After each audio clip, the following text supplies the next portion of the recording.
Good morning students. आज हम फिर से एक नए लेसन के साथ मिलते हैं। ओके, आई होप आपने लेसन नंबर 1 की जो मैंने आपको एक्सरसाइज दी थी और जो क्वेश्चन आंसर्स दिए थे वो आप सब ने अच्छे से नीटली अपनी ईवीएस की फेयर कॉपी में लिख लिया होगा। Right, you are all good girl, है ना। तो जितना वर्क मैं आपको व्हाट्सएप ग्रुप के थ्रू भेज रही हूँ, आपको उतना वर्क अपनी कॉपी में नीटली अच्छे से लिखना है। ठीक है, आज हम कौन सा लेसन स्टार्ट करने पता है ना आपको? Lesson number 3, right. Lesson number 1 and 2 we already completed and now we will start our lesson number 3 and the name of your lesson is Chuskit goes to school। Chuskit थोड़ा अजीब नाम है ना, स्ट्रेंज नाम है, अभी तक नहीं सुना है। ओके, ये जो एक स्टोरी है ये एक रियल बेस्ड स्टोरी है, रियल इंस्टेंस पे बेस्ड है।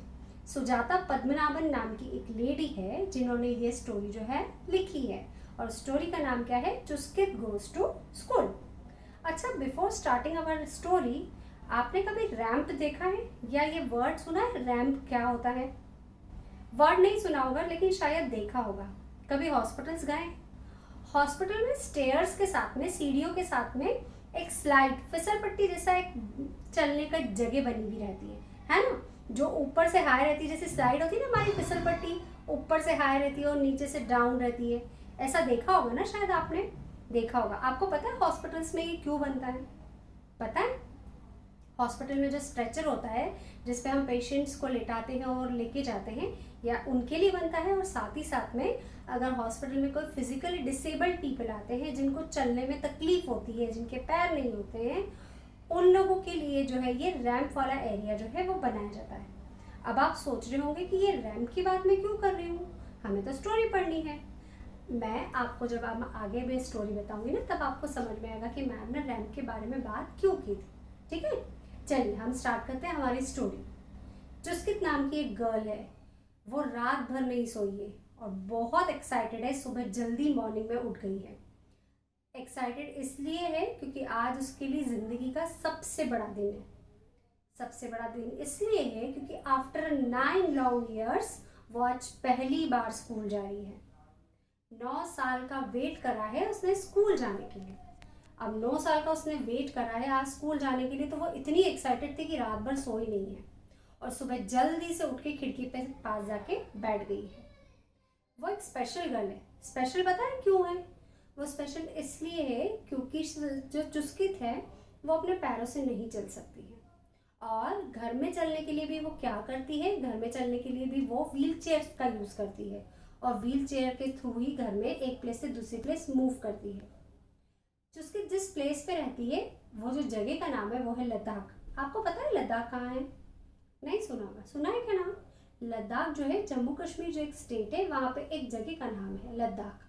और अब तो लद्दाख भी जो है जम्मू कश्मीर का एक पार्ट बन गया है, तो लद्दाख में रहती है। अब लद्दाख जो है वो एक हिली एरिया है, माउंटेन एरिया है, तो वहाँ की जो सड़कें हैं या जो वहाँ की जो रोड्स बनी हुई है बहुत अनइवन है, बहुत ऊंची नीची है। और इसके कारण जो चुस्कित है वो अपनी व्हीलचेयर सड़क पे नहीं लेके जा सकती है और यही रीज़न है कि वो 9 साल तक जो है वो स्कूल नहीं जा पाई, क्योंकि उसके पेरेंट्स के लिए ना पॉसिबल नहीं था कि रोज़ उसको कंधे पे बिठाए और रोज़ उसको स्कूल छोड़ के आए और स्कूल लेने आए। हालांकि स्कूल का जो रास्ता है वो 2 तरह से रास्ता है, 2 रास्ते हैं स्कूल जाने के। एक जो है पहाड़ पे थोड़ा सा चढ़ के, अनइवन पहाड़ है उस पर चढ़ के, और एक छोटी सी झील है उसको क्रॉस करके स्कूल जा सकते हैं, या फिर एक अनइवन रोड है, फिर उसके साथ में एक झील जा रही है, फिर झील के साथ में एक पेड़ लगा हुआ है, वो झील को क्रॉस करने के बाद में जो है वो जा सकते हैं। एक रास्ता लंबा है और एक रास्ता छोटा है, लेकिन चुस्कित के लिए ये दोनों पॉसिबल नहीं है क्योंकि व्हील चेयर को चलाना ऐसे अनइवन रोड पे पॉसिबल नहीं है और यही रीज़न है कि चुस्कित अभी तक स्कूल नहीं जा पाई है। अब एक दिन क्या होता है, अच्छा चुस्कित का जो डेली रूटीन है वो पता है क्या है? वो रोज़ सुबह उठ जाती थी और रोज़ खिड़की के बाहर बैठी रहती, खिड़की के बाहर देखती रहती थी कैसे जो रोज़ बच्चे जो है वो स्कूल जाते हैं, अपना बैग लेके जाते हैं और बैग लेके आते हैं, या जो फिर बस रुकी हुई है बस स्टॉप पे और वहाँ से जो है पैसेंजर्स अपना सामान लेके आते जाते हैं। उसका भी बहुत मन होता था घर के बाहर जाने का, निकलने का, बट वो नहीं जा पाती थी। अब एक दिन क्या हुआ, उसका जो अब्दुल एक फ्रेंड है वो उसके घर पे आता है। वो अब 6 क्लास में है और वो चुस्कित के घर पे आता है, चुस्कित से हाय हेलो करता है और चुस्कित से पूछता है कि क्या चुस्कित तुम स्कूल जाना चाहोगी? चुस्कित की आंखों में बहुत सी अच्छी सी चमक आ जाती है और खुश हो जाती है।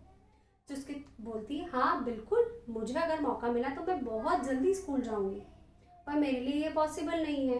क्यों पॉसिबल नहीं है? क्योंकि मेरी व्हीलचेयर और रोड पे नहीं जा सकती है, और यही रीज़न है कि मैं स्कूल नहीं जा पाती हूँ। तो वो जो अब्दुल था उसे बहुत बुरा लगता है।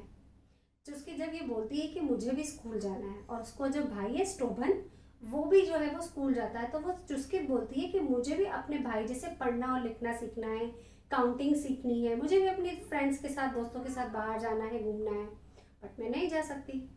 जब चुस्कित ये सब बोल रही थी उतनी देर में उसके दादाजी आते हैं और चुस्कित को गुस्से से बोलते हैं, चुस्कित सपने देखना बंद कर दो, तुम सपने मत देखो, क्योंकि तुम नहीं जा सकती, तुम्हें पता है ना तुम क्यों नहीं जा सकती हो। ये सुनकर चुस्कित बहुत सैड हो जाती है और उसके दादाजी उसको गुस्से से बोलते हैं तो उसकी आंखों में आंसू आ जाते हैं। अब्दुल जो उसका फ्रेंड रहता है वो ये सब चीज़ें देखता रहता है, वो चुस्कित से बातें करता है और उसके बाद घर चला जाता है। नेक्स्ट मॉर्निंग जो है अब्दुल स्कूल जाता है, और स्कूल जाने के बाद में अपने प्रिंसिपल से बात करता है, और वो प्रिंसिपल को बोलता है, सर क्या कुछ हम ऐसा नहीं कर सकते कि चुस्कित भी स्कूल आ जाए? तो सर कुछ सोचते हैं और फिर बोलते हैं, चुस्कित आ तो सकती है, पर वो कैसे आएगी, वो तो व्हील चेयर पे आती है, तो उसके लिए तो पॉसिबल नहीं है आना स्कूल में, फिर वो कैसे पढ़ेगी? तो अब्दुल जो है वो बोलता है, सर मैंने लास्ट डे हमारी सोशल की क्लास में सिविक्स में एक लेसन पढ़ा था जिसमें बच्चों के राइट्स के बारे में बता रही थी हमारी मैम, और मैम ने बोला था कि सभी बच्चों को एजुकेशन का राइट है, सभी बच्चों को शिक्षा का अधिकार है, तो क्या फिर चुस्कित स्कूल नहीं आ सकती? हम उसके लिए कुछ ऐसा नहीं कर सकते कि चुस्कित भी स्कूल आए और हमारे साथ पढ़े? तो सर कुछ सोचते हैं और फिर बोलते हैं, हाँ अब्दुल, तुम्हारा आइडिया तो बहुत अच्छा है, हाँ हम चुस्कित के लिए भी कुछ ऐसा कर सकते हैं कि चुस्कित भी स्कूल आ सके। तब सर क्या करते हैं, अपने स्कूल के थोड़े से टीचर्स को गैदर करते हैं, इकट्ठा करते हैं, और अब्दुल जो है अपने कुछ फ्रेंड्स को इकट्ठा करता है, उन सबसे बात करते हैं। तो पता है फिर वो लोग क्या डिसाइड करते हैं? वो लोग डिसाइड करते हैं कि चुस्कित के घर से लेकर स्कूल तक की जो रोड है उसको इवनली बना दिया जाए, एक जैसा बना दिया जाए, जिससे चुस्कित जो है वो अपनी व्हीलचेयर बाहर सड़क पे लेके आ सके। और रही बात जो झील की है, क्योंकि स्कूल जो है वो झील के दूसरे कॉर्नर पे है, दूसरे किनारे पर है, तो फिर थोड़ी सी दिक्कत तो आएगी, सड़क तो आप प्लेन कर देंगे, लेकिन हम वो स्ट्रीम को, वो जो झील है उसको कैसे क्रॉस करेंगे?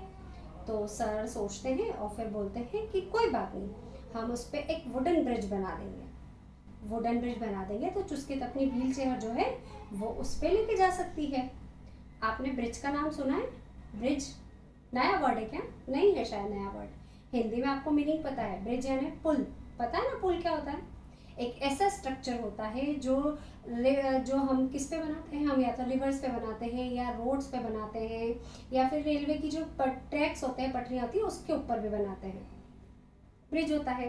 तो अब चुस्कित के सारे फ्रेंड्स और टीचर्स मिलके चुस्कित के घर के बाहर की जो रोड है वो प्लेन करते हैं, इवनली करते हैं, स्प्रेड करके और अच्छे से प्लेन करते हैं, और उसके बाद स्ट्रीम के ऊपर से जो है वो एक लकड़ी का पुल बनाते हैं, वुडन ब्रिज बनाते हैं, और इस तरह से जो है वो रोड पूरी प्लेन हो जाती है, और चुस्किट के लिए जो है एक अच्छा सा बढ़िया सा रास्ता जो है वो तैयार हो जाता है।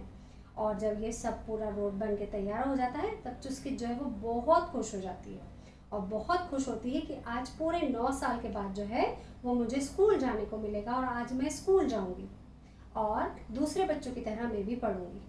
अब चुस्किट जो गर्ल थी वो पैरों से नहीं चल सकती थी। ऐसे लोगों को पता है क्या बोलते हैं? ऐसे लोगों को बोलते हैं फिजिकली डिसेबल्ड। फिजिकली डिसेबल्ड यानी अगर मैं इसका हिंदी मीनिंग बताऊं तो पता है हिंदी मीनिंग क्या है? आपको पता है? हिंदी मीनिंग यानी अपाहिज है। दैट मीन्स क्या? अपाहिज सिर्फ पैरों से नहीं होते हैं, कुछ पीपल्स या कुछ लोग ऐसे होते हैं जिनके पैर नहीं होते हैं, जिनके हाथ नहीं होते हैं, समहाउ कई बार होते हैं कुछ लोग ऐसे होते हैं जो डेफ होते हैं, डेफ होते हैं मतलब बहरे होते हैं, या ब्लाइंड होते हैं, अंधे होते हैं, या फिर डम होते हैं, गूंगे होते हैं। इन लोगों को हम क्या बोलते हैं? फिजिकली डिसेबल्ड पीपल बोलते हैं, जो जिनकी जो लर्निंग होती है वो कुछ अलग तरीके से होती है। हम तो नॉर्मल पीपल हैं, हम तो नॉर्मल तरीके से सब चीज़ें सीख लेते हैं, लेकिन ये जो फिजिकली डिसेबल्ड पीपल होते हैं इनका लर्निंग का तरीका, इनका सीखने का तरीका अलग होता है, ये हमसे थोड़े से डिफरेंट होते हैं। तो चुस्किट जो थी वो फिजिकली डिसेबल्ड थी। फिजिकली डिसेबल्ड होना से क्या होता है? फिजिकली डिसेबल्ड अगर है तो क्या उसके कोई राइट्स नहीं होते? जैसे हम स्कूल जाते हैं, हम खेलते हैं, या हम इधर उधर जाते हैं, वो भी तो जाते हैं, सबसे मेन चीज़ है कि जो फिजिकली डिसेबल्ड पीपल होते हैं उनको भी उतना रिस्पेक्ट देना चाहिए जितना हम दूसरे लोगों को देते हैं। रिस्पेक्ट देना चाहिए, पिटी नहीं करना चाहिए। पिटी मतलब उन पर दया नहीं दिखानी चाहिए, और उनको कभी भी शेम फील नहीं करवाना चाहिए। दैट मीन्स क्या, उनको भी कभी भी इस तरह से ह्यूमिलिएट या उनको ऐसा नीचा नहीं दिखाना चाहिए कि तुमसे तो कुछ नहीं होगा, तुम्हारे तो पैर खराब है या तुम्हारे तो हाथ खराब है तो तुम तो कुछ नहीं कर सकती हो। ऐसा कभी भी किसी का डिसरिस्पेक्ट नहीं करना चाहिए जो फिजिकली डिसेबल्ड होते हैं। जिसकी तो थी वो फिजिकली डिसेबल्ड थी ना फिजिकली डिसेबल्ड, लेकिन अब्दुल जो उसका फ्रेंड था उसने दूसरे लोगों की हेल्प से फिर चुस्कित की जो डिसेबिलिटी थी उसको भी क्या करा, पूरा करा। और पूरा करा मतलब क्या करा, उसके लिए वो रास्ता बनाया जिससे उसकी डिसेबिलिटी जो है वो उसको आगे बढ़ने में रोके नहीं, उसके लिए वो हेल्प कर सके, उसकी डिसेबिलिटीज को आगे बढ़ने में जो है रोड़े नहीं डाले। और इस तरह से क्या हुआ, उसके सारे फ्रेंड्स ने, उसके टीचर्स ने मिलके जो है वो जो चुस्कित थी उसकी हेल्प करी। तो हमें भी ऐसे ही फिजिकली डिसेबल्ड जो पीपल होते हैं उनकी हेल्प करनी चाहिए और उनका हमेशा रिस्पेक्ट करना चाहिए, उनका सम्मान करना चाहिए। ठीक है, तो आज हमने किसके बारे में स्टोरी में रीड करा, आज हमने स्टोरी में रीड करा चुस्कित के बारे में, और साथ ही साथ में किसके बारे में बात करी हमने, फिजिकली डिसेबल्ड पीपल के बारे में बात करी। अब ये जो आपकी स्टोरी है इसको मैं एक दूसरे तरीके से भी बताती हूँ। आपकी बुक में कुछ पेजेस हैं जो ये स्टोरी बता रहे हैं और कैसे उसके दोस्तों ने और उसकी हेल्प करी वो बताती हूँ मैं। ठीक है, चलिए देखते हैं। देखिए ये दिख रहा है आपको, ये देखिए चुस्कित जो है वो विंडो पे बैठी हुई है ना, दिख रहा है। और ये जो चुस्कित के बाकी फ्रेंड्स हैं ये जो है कहाँ जा रहे हैं, स्कूल लेके जा रहे हैं बैग लेके। एंड चुस्कित क्या कर रही है, वो विंडो से सिर्फ उन लोगों को देख रही है। और आपको ये सड़क दिख रही है, सड़क ये अनइवन सी सड़क है, देखो दिख रही है ना। और इस कारण जो है वो चुस्कित क्या हो रहा है, वो स्कूल नहीं जा पा रही है। ठीक है, अब हम आगे देखते हैं क्या है। चुस्कित के दादाजी जो हैं वो अब्दुल से बात कर रहे हैं, उधर चुस्कित सैडली बैठी हुई है। क्यों, क्योंकि चुस्कित के दादाजी जो है वो चुस्कित को डांट देते हैं कि तुम सपने मत देखो, राइट। फिर ये नेक्स्ट वाले पिक में देखिए, ये चुस्कित के सारे फ्रेंड्स हैं, ये जो झील जा रही है उसके ऊपर ये वुडन ब्रिज बना रहे हैं। वुडन ब्रिज क्या है, ये लकड़ी के पट्टी है, प्लैंक है, और इससे क्या है वो मिलके इस जो स्ट्रीम है उस पर ये अरेंज कर रहे हैं और इस तरह से क्या बन रहा है, उनका एक वुडन ब्रिज बन रहा है। और ये देखिए लास्ट वाला पिक आपका है ना, इसमें वो जो पूरा वुडन ब्रिज है वो चुस्कित का रेडी हो गया है रेडी। और चुस्कित देखो कितनी हैप्पी दिख रही है, व्हील चेयर पर बैठी हुई है और उसके सारे फ्रेंड्स जो हैं उसको लेके कहाँ जा रहे हैं, स्कूल जा रहे हैं। तो आई होप आपको ये स्टोरी बहुत अच्छे से समझ में आ जाएगी, है ना। तो ठीक है, see you in the next video, good bye.